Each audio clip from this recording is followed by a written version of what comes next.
Real quickly, I'm getting ready to tell you guys a story about the time I performed an exorcism. One time there was an elderly lady who had a daughter. She had some sort of Russian low vibrational frequency. I don't like to use words like demons because that's old school. We know now that these are low vibrational frequencies. And if you vibrate your body low enough, you become a vehicle for these things, and that's what happens. That's all this is. And so this lady, she called me over or whatever. Mind you, things I didn't see anything levitate. Damned if I didn't see things thrown against the wall without anybody doing it. Things were being thrown against the wall. My patient, the young lady who had the spirit in her, she was speaking like Russian, but I don't know because I only speak English. And her voice was very dark, and her skin was very nasty looking, and there was a foul smell in the entire house. But like when you went towards her bedroom, the smell got worse. It was almost like rotting flesh. And that's a telltale sign of low vibrational frequencies or demonic possessions, is that rotting flesh smell. A lot of you who have seen these things know exactly what I'm talking about. But long story short, through all of the mess, things being thrown, nothing ever hit me. I was never harmed. And when I approached this young lady, it was as if she could not see me. I do believe now that she, or the, not she, but the spirit in her was ignoring me because it knew why I was there. And I won't lie, I'm not about to sit here like, oh, yeah, I did that. Y'all, I was scared as fuck at first. Because like I said, it was my first time. But this is how I got over it. And this is very important. I meditated through the cursing, the slamming, and all of the scariness. I meditated because I needed to really hear what the divine had to say to me in order to do this, because people's traumas are different. And so different demonic entities have a different way to approach them. This shit you see on TV where it's like the same thing every time, that's Hollywood. It's not like that. Different traumas, different vibrational frequencies, meaning you have to approach them all differently. And knowing the trauma associated with the demonic spirit is knowing its name. It's the same thing as knowing its name.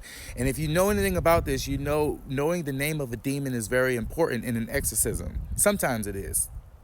Mostly it is. You need to understand the nature of the low vibrational frequency. So long story short, I meditated and the universe told me exactly what I needed to do for that situation. Told me what that y'all don't know who it is. Her thing was she was being molested a lot. Not like it happened once or twice. It happened to her a lot as a child, and she never her mother found out. When that happened, her mother found that out because the demon said it out her mouth. But that's what her spirit was associated with. So she needed healing in her reproductive area, her womb area. And so I was able to approach it that way, and successful exorcism. So it's not as difficult as TV makes it seem, and it's also not as dramatic.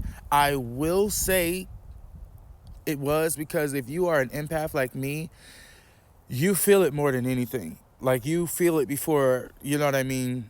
Before you walk into the house, you could just, because I vibrate really high. Obviously, if you watch my videos, you know I vibrate high. But I usually vibrate really high. So when I am around a low vibrational atmosphere or environment, I automatically feel it, just as if I was to go into a higher vibrational environment. But I said all of this to say I am very interested in doing this full time. I want to perform exorcisms and heal people because, know this, sickness and disease is also forms of low vibrational spirits or demons. That's why in the Bible, when someone was sick, they would ask, who sinned?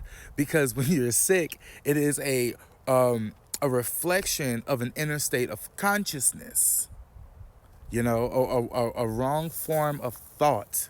If it be God's will, we are not ever supposed to be sick. And so when you are sick or as trauma happens to you, we absorb that and we take it on as a form of consciousness. But like I was saying, if you are someone needs this form of help, whether it be healing, exorcisms, anything spiritual, really, please reach out to me. Because like I said, I would love to do this full time.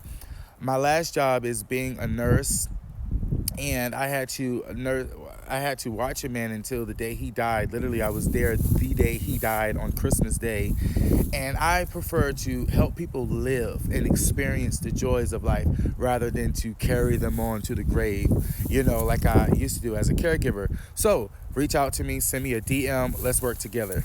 Bye.